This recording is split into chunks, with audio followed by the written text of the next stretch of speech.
Hala, ano to? Bakit ganito ang mga content kayo? Totoo ba to? Tao ba gumawa nito? Ano to? Patay na tayong lahat. Si OOA, malaki nga ang problemang dala ng AI-generated content, pero sa totoo lang, matagal na rin ang mga problemang to. Pinalala lang ng AI. Ngayong taon, kumalat ang myths at disinformation na ginamitan ng AI.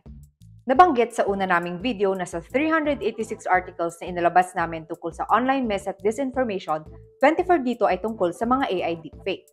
For context lang, bago ang taong ito, 2 lang sa mahigit 2,000 fact-checks namin ang may kinalaman sa AI manipulation ever since nagsimula ang fact-checking initiative ng Verifels noong 2018.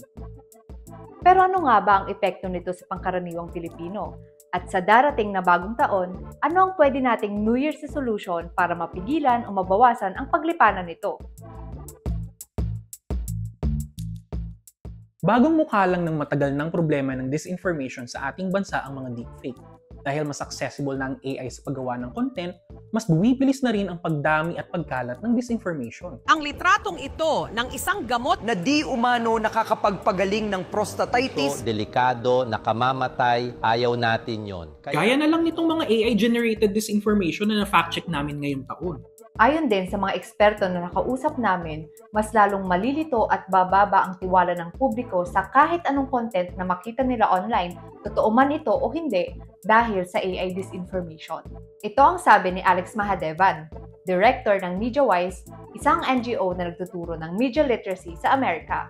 AI is, having a negative effect on the information ecosystem.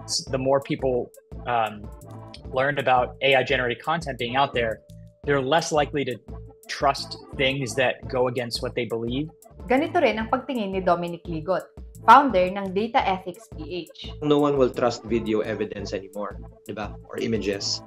Kasi it's easy to claim it's a deepfake. At dito nababahala ang mga eksperto sa pagkalat ng ganitong klase ng disinformation. Dahil sa kaguluhang dala ng AI-generated content, pwedeng sabihin ng sino man na gawa ng AI ang isang baka totoong content na sangkot sila.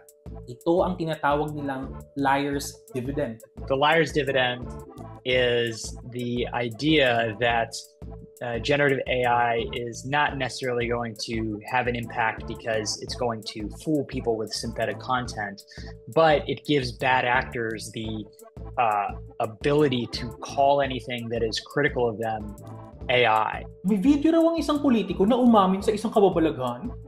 Naku, di ako yan. AI yan.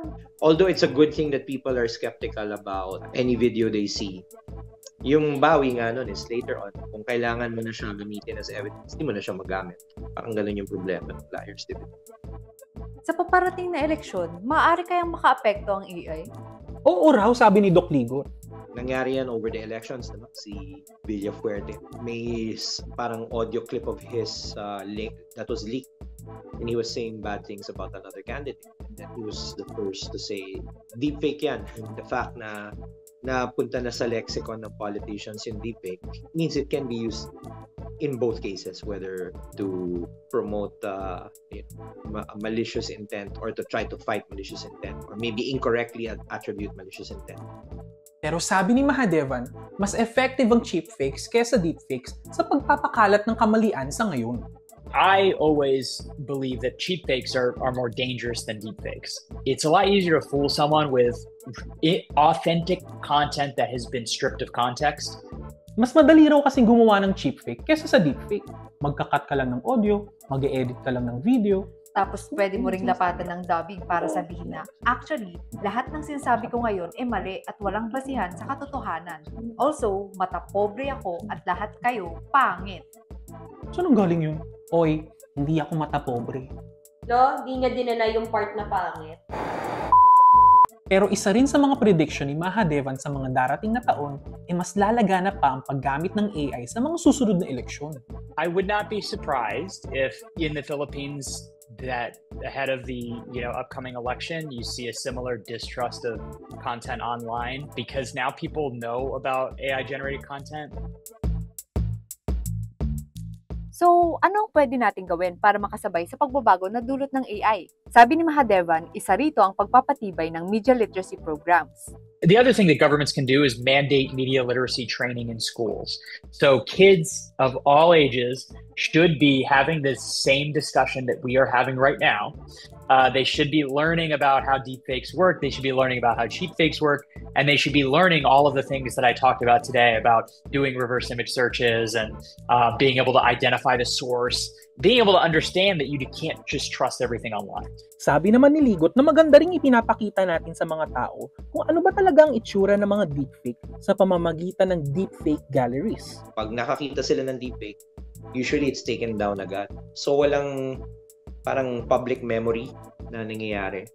And I think part of the solution is to make it really mainstream, to show. You don't have to teach people how to make it. Pero if you see enough examples, then baka, di ba, you develop parang the mental antibodies to know na, or to at least be skeptical of what you see online. Sabi rin ni Mahadevan, dapat meron tayong transparency laws para malaman kung ano ang ginagawa ng AI companies sa mga data na ginagamit nila. But governments, what is in their power is to compel these organizations to be transparent, because that's where we run into a lot of trouble. Is these companies are doing things, they're running studies, they're doing things that nobody knows about. Dapat din daw makipagtulungan ang social media platforms sa fact checkers sa paglilabel ng AI content. So they need to be, working with fact checkers to label all of this stuff. And so they need to massively invest resources in how to label AI generative misinformation. Ayon naman kay Ligot, meron naman na tayong mga batas laban sa disinformation gawa ng AI. Pero kulang pa ang mga to. Meron ng mga regulations that can punish deepfakes, but it's not perfect. I think the big gap lang talaga is there's no law mentioning AI strictly speaking. Kunyari, gumawa akong deepfake of the president. Someone has to prove that I was there to impersonate the president. Then it becomes identity theft. Pero hindi pinapunish yung use of the AI tools itself. At on a personal level, huwag magpapadala sa mga emosyon at maging mapanuri sa mga posts na kumakalat online. Pero hindi pa naman huli ang lahat dahil ang mismong dahilan ng lalong pagbilis ng pagkalat ng disinformation ay pwede rin natin gamitin para malabanan ito. Generative AI technology can definitely be used to create disinformation. It can be used for bad things. But generative AI technology also has a lot of promise to make our lives better. News organizations and fact checkers have the ability to use generative AI to identify misinformation trends and catch claims to fact check, to create videos and fact checks that reach more and more and more and more people. To do more work, to do deeper work. Sabi rin ni Ligot, importante rin na maka-adapt na kaagad ang mga industriya na malubhang tatamaan ng pagsikat ng AI content. Katulad na lang ng media, education, o yung mga creatives. And suddenly you have this new thing that violates everything that you thought was sacred. I think we really have no choice but to adapt. I think may tabu pa na nangyayari ngayon.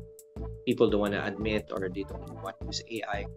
I feel that that's a temporary thing. Pero sa huli, ang gusto naming New Year's resolution para sa lahat mas marami pang gumamit ng AI for good.